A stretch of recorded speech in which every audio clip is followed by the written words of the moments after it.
Finally, my brother, be strong in the Lord and in the power of his might. Put on the whole armor of the Most High, that ye may be able to stand against the wiles of the devil. For we wrestle not against flesh and blood, but against principalities, against powers, against the rulers of the darkness of this world, against spiritual wickedness in high places. Wherefore take unto you the whole armor of the Most High, that ye may be able to withstand in the evil day, and having done all to stand. Barak the Yahawah, Barak the Yahawashi, Barak the Yahawah, Barak the Yahawashi, Barak the Yahawah, Barak the Yahawashi, Barak the Yahawah, Barak the Yahawashi. Yahawah, BAHASHAM, Yahawashi, BAHASHAM Kokwadash, Barakathum. To all the Akim out there that's preaching this word in sincerity and the truth, and to all the believers out there that believe on this word in sincerity and the truth, and double honors to the elder apostles of Great Millstone who taught us this truth. And in today's lesson, I'm going to get into the spiritual fight that we're in this truth. It's not a physical fight, it's a spiritual fight. And if you want to get technical, we've been in this fight since we've been born on the earth. We're at war. Not a physical war with weapons, armory, a spiritual war. A war for your mind. A war to bring you over to wickedness. But being called in this truth, we're being brought back to what? Righteousness. Because everything in this world is geared to bring you to the left-hand side. Whether it be your music, whether it be your food, whether it be your entertainment, everything in this world is geared to bring you to the left-hand side, which is wickedness. Now, how do we know that? This is the book of Job, chapter 9, verse 24. The earth is given into the hand of the wicked.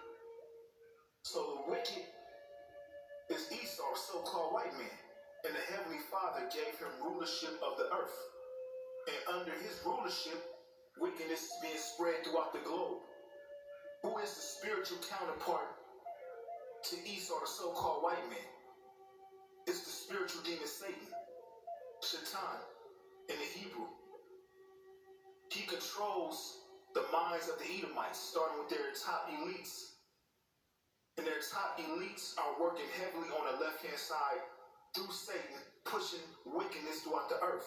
Which is what? Demons are being spread throughout the earth and hopping on the minds of these people, drawing them into wickedness.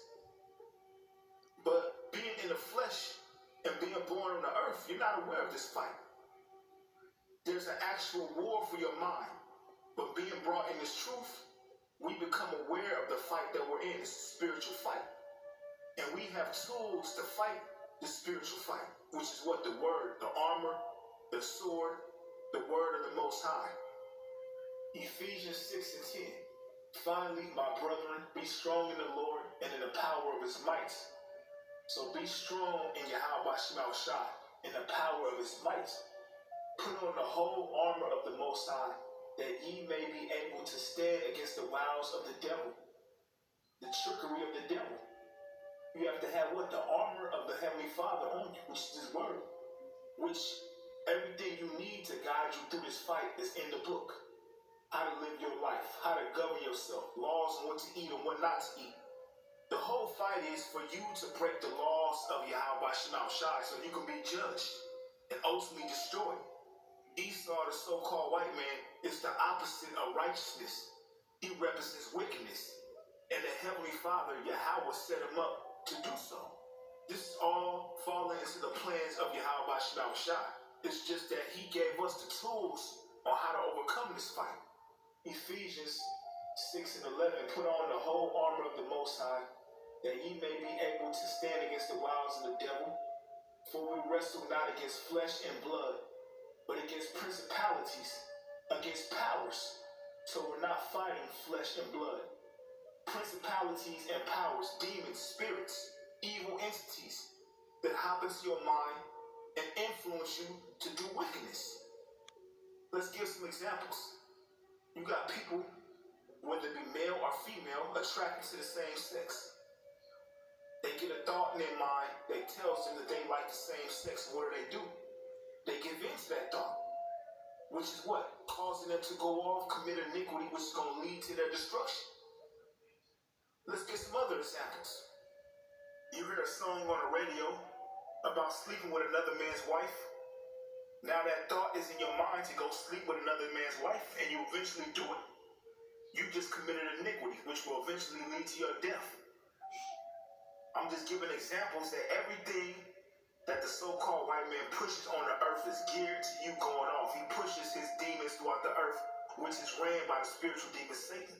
He is the physical counterpart to the spiritual demon Satan on the earth. But being called in this truth, we are in a fight. So when these thoughts come to us, we rebuke these thoughts through the scriptures. That's our guideline, which is the word, which is the armor. That's how we get through the wiles and the trickery of the devil. Which your top elites, the international banking families, the Rothschilds, the Rockefellers, they set this whole society up geared to make Israel go off. Because as long as we're not right with our power, they can rule over us. But when we come back to serving Yahawah, he elevates us and we have to rule over them. So Esau strategically set the society up for Jake to go off. For Israel to not keep the Heavenly Father's laws, statutes, and commandments, which will eventually lead to our destruction. But the Heavenly Father has a remnant that's coming back, the elect. Isaiah chapter 1, verse 9. Except the Lord of hosts had left unto us a very small remnant, we should have been as Sodom, and we should have been like unto Gomorrah. Ultimately, we should have been all destroyed, but the Heavenly Father left a small remnant, which is the elect. The 144,000 and the 1/3 that are coming back to keeping His laws, His statutes, and His commandments, which we're doing it through faith because we can't keep it 100%. But like the scriptures say, we shall rehearse the righteous acts. So we're doing our best that we can in this flesh to ultimately, Lord's will, receive salvation by His Son, Yahawashi, and be brought back to that perfect body, which is receiving a heart of flesh, where we can keep His laws, His statutes, and His commandments perfectly. But for now, we have been brought back to Yahawah, and we have been awakened that we're in a fight, a spiritual fight, a war over your mind. Where is your mind at? Is it geared towards righteousness, or is it geared towards wickedness? Your thought process, the way you walk, the way you carry yourself, has to be geared towards righteousness as an Israelite.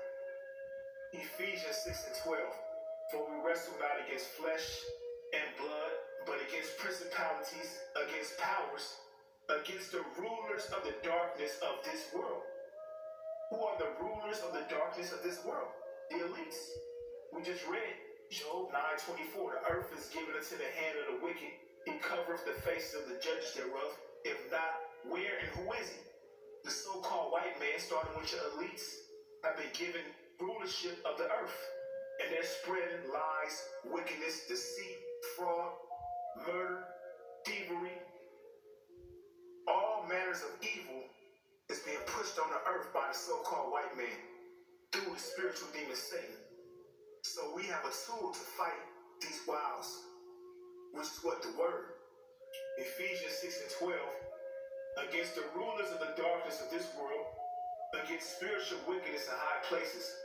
Wherefore take unto you the whole armor of the Most High, that ye may be able to withstand in the evil day. The evil day is ultimately talking about the day of the Lord, when the Heavenly Father gives the power on the left-hand side to Esau to bring all holy hell on the earth. Revelations 12:12, the devil has come down unto you having great wrath, because he knoweth he had but a short time. Jeremiah 30:7, the time of Jacob's trouble, but he shall be saved out of it.